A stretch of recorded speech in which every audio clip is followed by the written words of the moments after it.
Last night, everything changed in the saga that is Manchester United's transfer window in the midfield department. Massive updates on Manuel Ugarte, huge updates on Scott Mctominay, and another update on Jadon Sancho to get through from last night's reports. And there's more flooding in this morning on what's actually going on with Manchester United right now and this midfield hunt for Manuel Ugarte, getting players out of the door, who is going, who is not going now, what are the developments in all of the situations in Manchester United's midfield alone. Ins and outs column. We've got loads to get into. Obviously, guys, get your live comments in. Let me know what you thought of last night's events. Everything was going on from Berge going to Fulham. Updates on Scott Mctominay. We'll get into all of it and get your thoughts on that as well. And this morning update, 8 o'clock. You may be on your way to work. I've got you covered. Get you up to date with everything going on with Manchester United. Make sure you've tuned in. Make sure you have subscribed to Forever United TV and hit that bell notification button, please, everybody. And, of course, give this video a like. Let's get another 1,000 morning likes on this show. Give me a like if you're happy with Scott McTominay staying. Actually, I have just put a poll up right now saying, would you be happy if Scott McTominay stays? So maybe that's not the right way to go about the likes, because the poll right now is going one way, which is you would not be happy if Scott McTominay stayed. Here is out on this one. This isn't dead yet. These deals are still on, by the way, and everyone's having a little bit of a flap and a panic. I could see people last night going into meltdown mode. Look, it is what it is right now. Manchester United, like we've said before, are playing the transfer game. Some you win, some you don't. Manchester United's hand has been forced because Fulham have won a little battle, I feel. It all started last night when Berge was announced as a Fulham player. Medical is happening today. Fulham moved swift, moved fast. And this came about because Scott McTominay rejected a move to Fulham. Now, more reports came out saying that he's also rejected another move to another club. So 2 offers were on the table, which Scott said no to. And Manchester United, as stated yesterday and in reports last night, said they will not stand in the way of Scott McTominay staying. We are not going to push him out of the door, but are still open if the significant price comes in that United require, and Scott is open to the project, and it is an interesting project. Now, more reports have come out this morning regarding Ugarte and Scott McTominay. I'll come to Scott in a minute, but that's where everything started to move around last night. So basically, Manchester United's other target, Berge, has now gone. He is off the market. So other possibilities and make weights, you could say, for Manuel Ugarte are starting to disappear. Last week it was for Fofana. He's definitely agreed with AC Milan. That was another target of United's. It's gone cold with Sofyan Amrabat now as well. And now all of a sudden the main player that was in this whole midfield saga in this transfer window for United, Berge from Burnley, has committed to going to Fulham. So Fulham needed the Scott McTominay type player. They needed a player like they've gone and got Berge. They've taken a United target. Ineos, and we did say this, how long can Ineos wait this out? It's an interesting one when they go for the push. Obviously, they've been in control of most of this window, and now control has been taken away from them a little bit with the options on the side diminishing, you could say. So they have now been forced into renegotiating Manuel Ugarte. Well, it's not so much renegotiating, because we covered this a few weeks ago. Ugarte was discussed as a possible loan option for Manchester United. I'm going to read through all of the reports on what's been said on this from everything going on from last night all the way through to this morning. And there's quite a few people talking about it as well. So let's get into it. I mean, Florian Plettenberg said it last night. Concrete negotiations ongoing between PSG and Manchester United, along with obligation to buy, is a possible scenario to finalise the deal for Manuel Ugarte. This structure was already in discussions with United and remains on the table. That came about. Manchester United working on a loan with obligation to buy proposal for Manuel Ugarte. That was from Romano as well. Negotiations to continue with this formula as George Mendes leading talks with PSG. Ugarte wants United, pushing a lot. And then latest this morning came again from Fabrizio Romano. It's a daily situation. Manuel Ugarte is pushing like crazy to join Manchester United. A loan with obligation will allow the club to start paying for next summer and spread the payment over several years. This is how United have always done their deals and how they've structured their deals. So, yeah, really, it is a case of Manchester United actually putting in place everything that they need to actually finance this deal. Does that mean that they are going to succumb to the price that PSG want if it's a loan with obligation to buy. Obviously, no money exchanging hands, it would seem, this summer. Obligations to buy really are a commitment to paying the fee that PSG wanted in the first place. So are United are being forced into action here for the first time in this window. That's the key in all of this. We already know that United had the money on the table to buy Ugarte outright. And you know what? This deal could switch again. This deal could actually take another turn and United do actually go out and buy Manuel Ugarte this window actually for cash and get this deal moving along.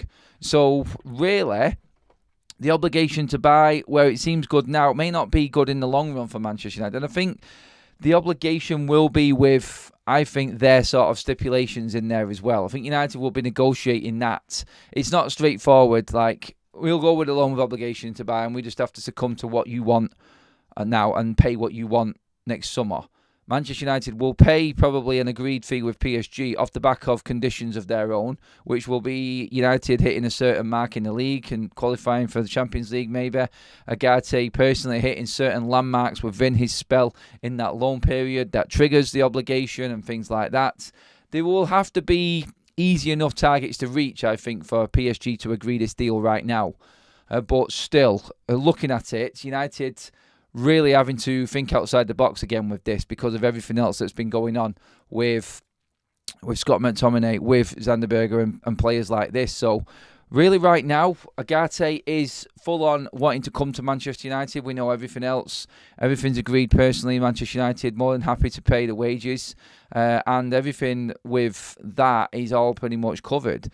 The twist is this again with the loan setup. And does it suit Manchester United? Because loans are great if the player does actually fit in. Manchester United have dropped clangers with loans before. Like the Carlos Tevez one was an absolute clanger from Manchester United. And that was under David Gill and Sir Alex Ferguson.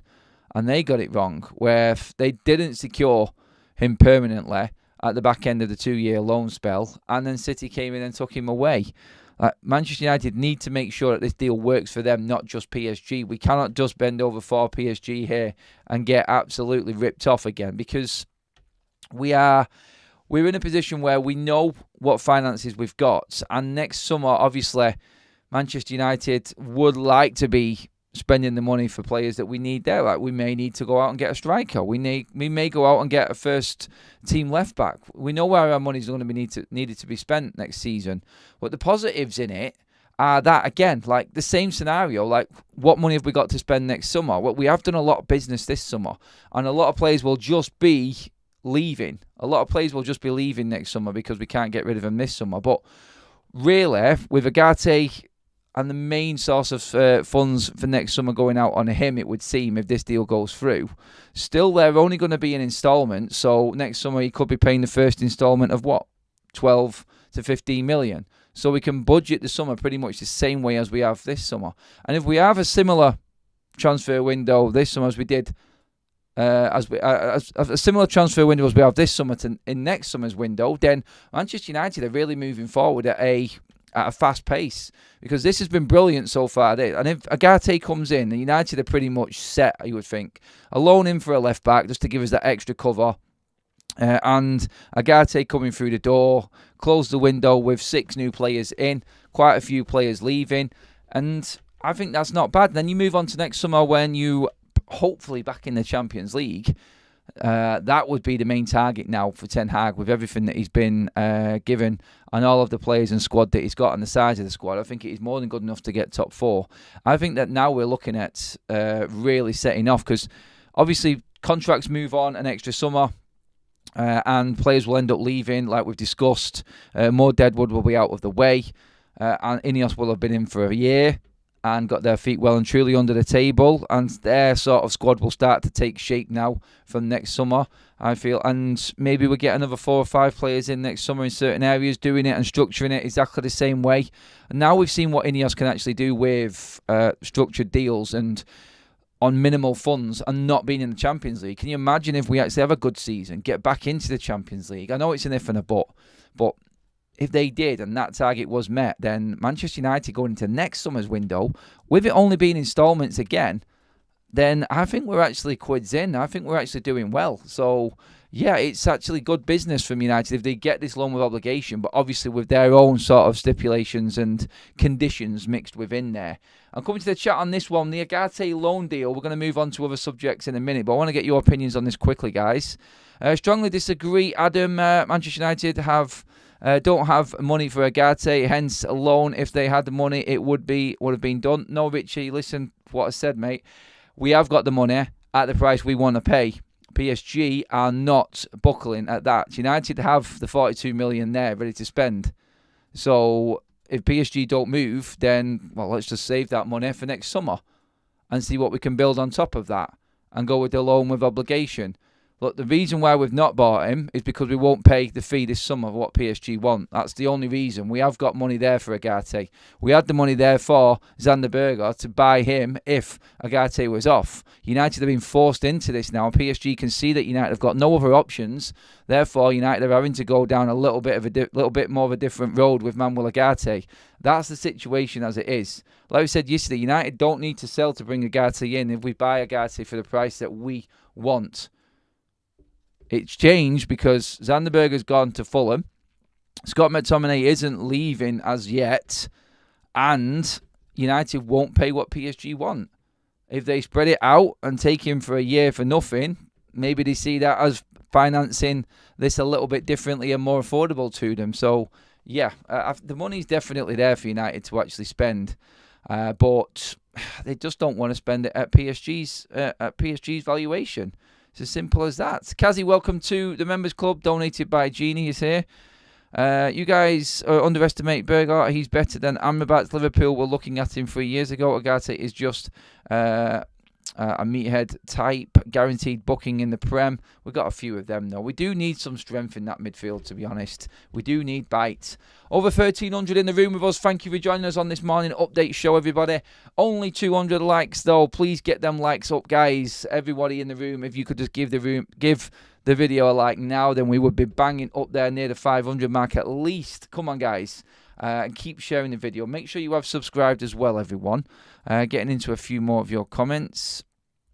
I think summer 2026 is the next time we will spend large chunk of cash as we're missing Champions League money after this season. We definitely are.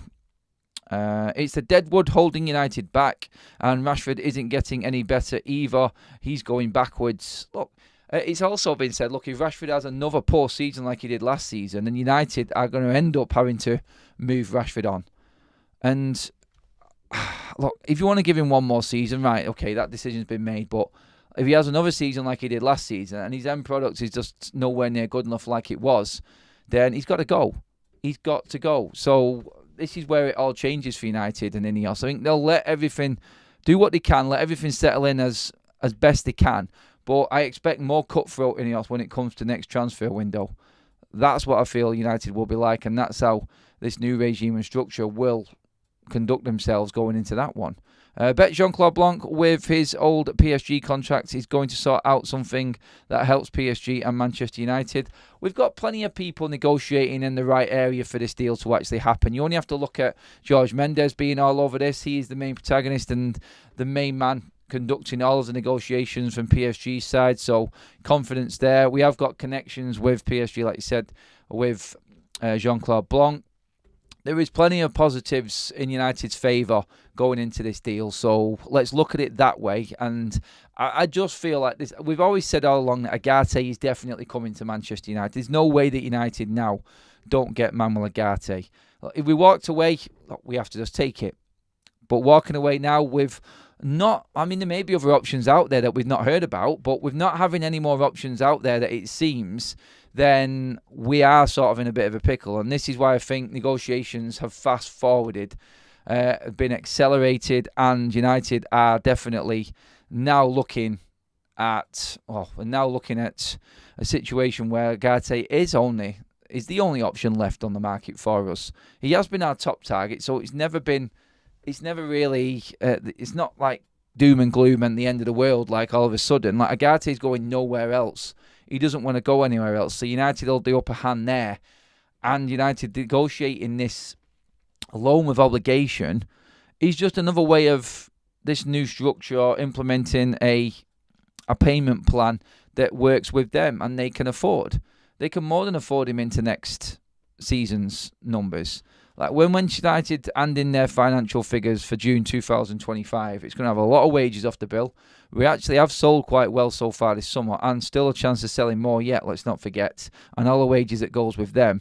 And these are players that we don't even have to replace because they've just been hanging around and they're in the depths of the squad and not doing anything at all. So whereas last season we would have been loaning players out, this season, we're actually selling players out and trying to get rid of them. That's the difference in terms of Man United meeting PSR rules and regulations anyway. So, realistically, it's just another well-structured deal for Ineos that they're having to adapt to and react to. Like we've said all along, like the Ashworths and Baradas of this world have moved with any sort of change within this transfer window. It's not all gone according to plan, but they have moved, restructured, renegotiated, and got deals done. And we're going to do this again with Manuel Ugarte.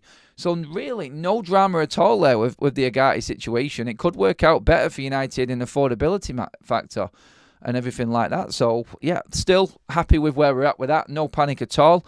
The main panic yesterday, moving on now to our man Scott Mctominay, that's where everyone's having a bit of a flap. I have got a poll running up in the show right now, guys, in the live chat. That's creeping up to 1,000 votes now. Get voting on the poll in the chat, guys. Would you be okay with McTominay staying? 37% of you have said yes. 63% of you have said no. Really, I think if Ugarte comes, is anyone else bothered about Scott leaving? I think it's just a case of like that whole stance that the fan base has got, like with the Deadwood just not going and United not being able to get rid of players. And why are we so soft? Why are we not forcing players to leave? Well, maybe United wanted to get their targets in first. Maybe they've given Scott the option. Maybe Scott McTominay, like reports have said, and we'll go into this now, he has chose where he wants to go, and it wasn't Fulham. It wasn't another Premier League club. The reports from the Sun saying he's desperate to stay in the Premier League are complete and utter bollocks. He doesn't, and he's not desperate because he has told Fulham he doesn't want to play there. He sees himself playing at a better standard. Well, you can't really take that away from McTominay, can you? You can't. He's saying, look, Fulham, it's a step down for me. Of course, everything from Manchester United is a step down, so options are open. In the whole conversation that was going on last night regarding Scott saying he wants to stay at Manchester United, it wasn't so much he wanted to stay at United. It's always been the stance that Scott will leave Manchester United if the club are happy with the price and the prospect and the actual project at hand, i.e. the club he's moving to, is enticing Scott into wanting to go. And this is what's been said. I'll just go through more news on what's been said this morning regarding Scott McTominay because it was quite clear. I looked at it last night, no drama, Fulham off. They've gone for Sander Berge. I mean, Fulham have gone for Sander Berge because Manchester United's Scott McTominay has said no. He was still their top target. And it's like Alfredo Padula has said, Scott McTominay turned down 2 proposals in the last few hours. He is still waiting for Napoli. We talked about it the other day about Scott McTominay prioritising Antonio Conte and telling him they are his priority and he wants to go to Italy. So nothing has really changed. He's just said, no, I don't like what's on offer at Fulham. And everyone's gone into a meltdown about it. Scott may stay, but Scott may still go.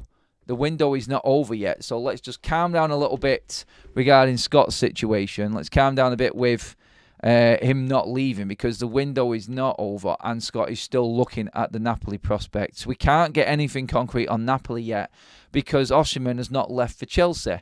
Lukaku is close to Napoli and that deal is almost done, which then moves Osimhen the opposite way and gets that over the line. And then there is money freed up for Napoli, who are desperate after losing their opening game 3-0, and Antonio Conte in an absolute flap having to apologise to the fans, already starting to feel the heat there. And we know what Conte's like he needs money spending, otherwise he doesn't work. And I think Napoli now will force through. Do you know what? Results have gone our way in a certain way with that one. It's like, right, get these players in over the line now. It's just accelerated things from Napoli's side. And I think that's where Manchester United are probably in a comfortable position. Like, look, no problem if Scott stays. And Napoli are still coming in for Scott McTominay either way. So, yes, we're actually in exactly the same position we was before, except Xander Berge has gone to Fulham because Scott McTominay said no. And now Manchester United have no backup plan, it would seem, for Manuel Ugarte. So, we just renegotiate. We just restructure the whole window again and the deals, and we go forward. And this is what's happening right now. Stay calm with Scott McTominay. Like, it's not the end of the world. If you bring Ugarte in, Scott is still not going to be a first-team player. There was a discussion last night saying that Scott is after a certain amount of game time and commitments to game time. Now, McTominay knows that he isn't going to get guaranteed game time at Manchester United. That's a load of crap. It's an absolute load of dross, and it's nonsense. He knows that he is a bit part player. Look, when everyone's fit, he's not getting ahead of Mount or Bruno in that final third. He's not getting ahead of Mainu in the 8th position. And he's not getting ahead of Casemiro at 6 either. I think if United bring Ugarte in, there's another player in the way there of Scott in positions that he can play. And he just becomes that substitute. It becomes that impact player. And if he stays, we are going to get Scott McTominay coming off the bench again, certain games, maybe being used in games to give other players a rest if we rotate properly through the season. And he could actually be a real weapon for Manchester United this season. I understand everyone's argument. And do you know what? I don't actually think that the United fans have actually got a concern with Scott as what he can do being a bench player. I think it just falls into the whole overview of United not being able to get rid of players and United not being able to get rid of Deadwood and these players just clinging on forever and a day. Look, like Scott McTominay would have been a big one for a lot of the fan base. And the guy scored 10 goals last season from midfield and mainly off the bench. That is crucial. Anyone would give that to have that player on the bench. Any Premier League team would have that, would take that. If he can come on and have that impact off the bench, then I think he fits in most Premier League clubs, even the ones above us. He is not a starter for anybody, I don't think, in the top 8. That's me just being honest. I don't think he is. But he's good off the bench and a good squad player to have. And that they are worth their weight in gold. They really are. So, like I said, it's not the end of the world if he stays. We can definitely use him. And he's still not finished in terms of leaving this summer yet. Let's just let Napoli do their thing and then judge it, and we can take it from there. Graham Atkins, welcome to the Members Club, my friend. We have just got some news come out, some breaking news, actually, regarding the Facundo Pellistri situation, which does look a bit disappointing if true. Which reads... sorry, bear with me 1 second. There's a load of news just come out very, very quickly. So, breaking news regarding Pellistri. Manchester United have agreed a deal for Facundo Pellistri to move to Panathinaikos worth €6 million. They're urgently trying to register him for UEFA. We heard yesterday, this has come from Mike McGrath of the Telegraph. We heard yesterday that it was going to be a record fee for Panathinaikos. That's not a record fee. And that's quite poor, to be honest. I expect that to be more. I don't think that is 100% true. Napoli Sport, there's a load of news just come out. I'm going to read through it now, guys. Napoli Sporting Director Giovanni Manna has travelled to England to have face-to-face discussions over Scott McTominay, and progress has been made. However, there is no contractual agreement as has been suggested. So, that's from Laurie Whitwell of The Athletic. So, the contract hasn't been agreed by Scott, but Scott McTominay has sat down and had face-to-face discussions with Giovanni, the sporting director from Napoli. So, that could progress. Fulham have distanced themselves from Scott McTominay when they released he was willing to wait for offers from other clubs. Galatasaray have made an attractive contract offer, while Fenerbahce are also interested. Regarding Scott, again, like Florian Plettenberg put it out last night and retweeted his tweet from the 1st of August about Galatasaray. They are still in communication. They are still in contact.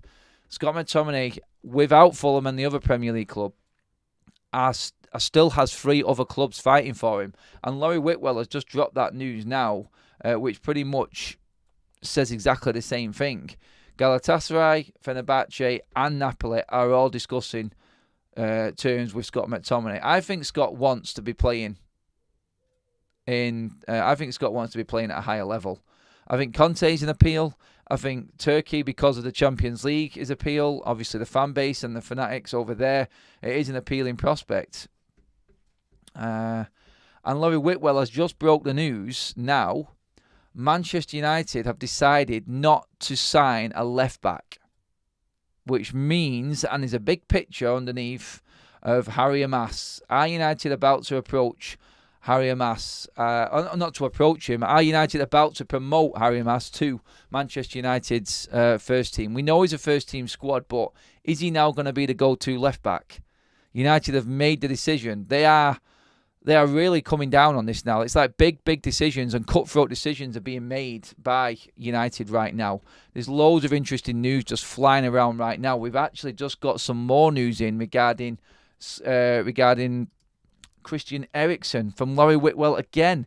The Athletic are in overdrive this morning, just in now. Christian Eriksen has been offered to Ajax. United are asking for $5 million. Also, Laurie Whitwell, and we're going to move on to Jadon Sancho as well now, because he has come out and said something on Sancho. Some people at United sense that Chelsea may make an approach for Jadon Sancho. It's an open situation. PSG have been constantly linked, but Sancho has not been part of their plans so far this summer, from Laurie Whitwell as well. So, interesting news just dropping in there from all of these situations. The biggest one is not going for a left-back. So United they're not buying the crap. This actually sounds really good right now. It sounds promising because it means that United are trusting in what they've got. They're trusting in the youth academy players that are coming through. They're not looking for another forward. Obviously, they've got Obi Martin. They've got Wheatley. Obviously, we've got Xerxes and Højlund there as well. Are United actually just making a stance like, what we've got right now, we'll wait. Do you know what this sounds like? This sounds like Omar Barada. This completely sounds like Omar Barada right now. He's saying, look, we will wait until next summer. It doesn't matter. We're not just going to go out and buy players for the sake of it. This old United regime would have been out desperately buying free agents, putting them on stupid contracts, loan deals on stupid wages again. And we've just got a situation now where United could have done exactly the same, and we've said no. No left-back coming in. Ugarte is the only midfielder left. They're structuring a loan deal for him. Scott Mctominay is not dead in the water. There are other clubs going for him. Jadon Sancho, according to Laurie Whitwell, could be going to Chelsea. And Padula has also said that Juventus have also touched base with United again regarding Jadon Sancho and the situation going on there. So there is a lot of moving parts right now. And like we said before, like the transfer window will open up and it will just go into crazy mode now over the next week and a half of what's left. What have we got left now? 10 days pretty much left of the transfer window. And this is where it all starts to get a bit crazy.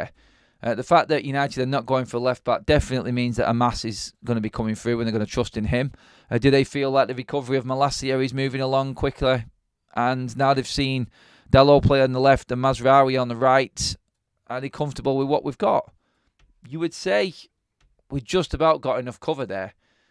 I mean, Dalot you can always rely on. Touch wood, he continues his fantastic record of never being injured, and we can always rely on him being there. Mazraoui, hopefully he stays fit because he's an absolute godsend for that right-hand side from what I watched against Fulham the other day.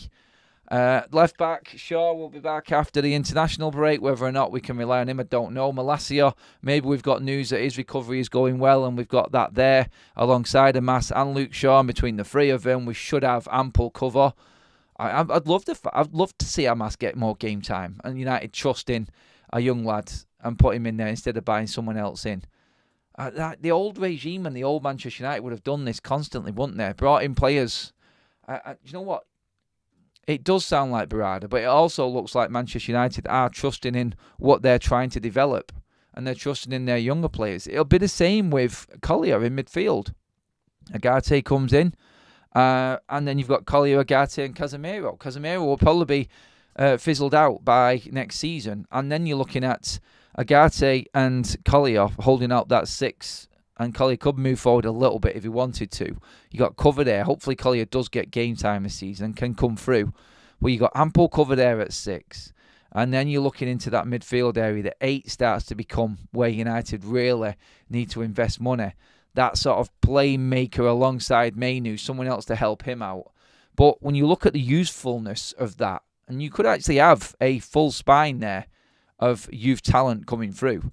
There's no, you cannot say that United won't have the likes of Wheatley and Obi Martin through that middle come a few years down the line. If they progress, and Manchester United's academy now and what we've got in place should help them and give them the best opportunity, United are going to save a fortune in the future. We've actually done well this window without spending too much money. And if we get the right deal for Manuel Ugarte, then Manchester United, if we do sell who we're looking to sell, we could be close to actually drawing even this transfer window, because we're now not looking at selling, we're now not looking to buy Ugarte, we're looking to loan him. And come next summer, you've got to hand it to them. They have been savvy and they've been clever with what they've done. And this all opens up a positive for me, for United going forward. Look, guys, we've run out of time. There's so much news to get through there.